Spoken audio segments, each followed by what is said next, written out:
Hello बच्चों, let's see the question. The question is the number of days for which the menstrual phase of the menstrual cycle lasts is about. कि यहाँ पे बोल रहा है menstrual cycle में जो menstrual phase होता है वो कितने दिन तक यहाँ पे last करता है. Option A is 28 days, option B is 14 days, option C is 10 days and option D is 4 days. तो यहाँ पे अगर हम लोग मेंस्ट्रुअल साइकिल की बात करें कि मेंस्ट्रुअल साइकिल क्या होता है, तो जो मेंस्ट्रुअल साइकिल होता है ये फीमेल मैमल्स में होता है या फिर ये ह्यूमन फीमेल्स में होता है. Menstrual cycle occurs in human females. ये एक नेचुरल चेंज होता है या फिर एक नेचुरल साइकिल होता है जो कि यहाँ पे प्रेगनेंसी को एश्योर करता है. अगर हम लोग यहाँ पे मेंस्ट्रुअल साइकिल की बात करें तो ये यहाँ पे कई फेजेस में डिवाइडेड होता है. यहाँ पे अगर हम फर्स्ट देखें तो आता है menstrual phase. First is the menstrual phase. Menstrual phase में क्या होता है कि यहाँ पे जो यूट्रस होता है उसमें जो एंडोमेट्रियम होता है या फिर जो एंडोमेट्रियल लाइनिंग होती है, तो यहाँ पे हम लोग बोले कि जो यूट्रस में जो एंडोमेट्रियल लाइनिंग होती है उसका ब्रेकडाउन होता है. The endometrial lining of uterus जो है उसका यहाँ पे ब्रेकडाउन होता है. तो यहाँ पे इसके ब्रेकडाउन से ही जो ब्लीडिंग होती है मेंस्ट्रुअल फेज में वो यहाँ पे होती है.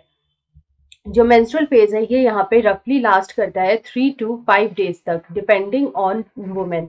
वुमेन टू वुमेन ये वैरी करता है और 3 to 5 डेज तक ये ऑन एन एवरेज लास्ट करता है. उसके बाद अगर हम लोग सेकंड देखें तो यहाँ पे सेकंड आता है हमारा फॉलिकुलर फेज. यहाँ पे फॉलिकुलर फेज में क्या होता है कि यहाँ पे एफएसएच जो हार्मोन है वो यहाँ पे रिलीज होता है, यानी कि यहाँ पे फॉलिकल स्टिमुलेटिंग हार्मोन जो है वो रिलीज होता है. ये जो फॉलिकल स्टिमुलेटिंग हार्मोन है यानी कि जो एफएसएच है ये यहाँ पे क्या करता है कि फॉलिकल्स को स्टिमुलेट करता है. यहाँ पे ये फॉलिकल्स को स्टिमुलेट करता है और उनका ग्रोथ कराता है.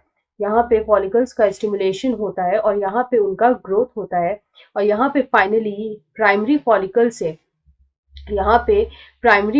से वो ग्रोथ एंड डेवलप करके यहाँ पे टर्शरी फॉलिकल तक बनता है. टर्शरी फॉलिकल तक ये डेवलप होता है.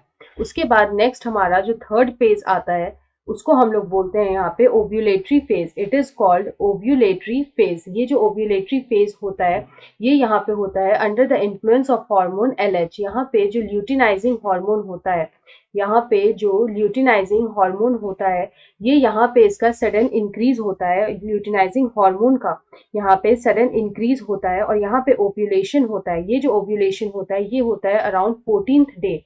14th डे यहाँ पे ओव्यूलेशन होता है.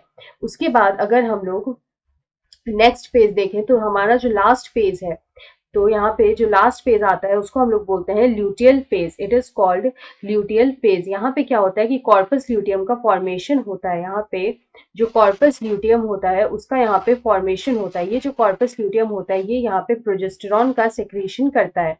ये यहाँ पे प्रोजेस्टेरॉन का यहाँ पे सेक्रेशन करता है. ये जो प्रोजेस्टेरॉन होता है ये यहाँ पे जो है कॉर्पस ल्यूटियम को मेंटेन करके रखता है. तो यहाँ पे अगर हम इस क्वेश्चन का करेक्ट आंसर देखें तो हमसे सिर्फ इतना ही पूछा था कि मेंस्ट्रुअल साइकिल में जो मेंस्ट्रुअल फेज होता है वो यहाँ पे कितने दिन तक लास्ट करता है, तो हम लोग देख सकते हैं कि वो यहाँ पे 3 to 5 डेज लास्ट कर सकता है.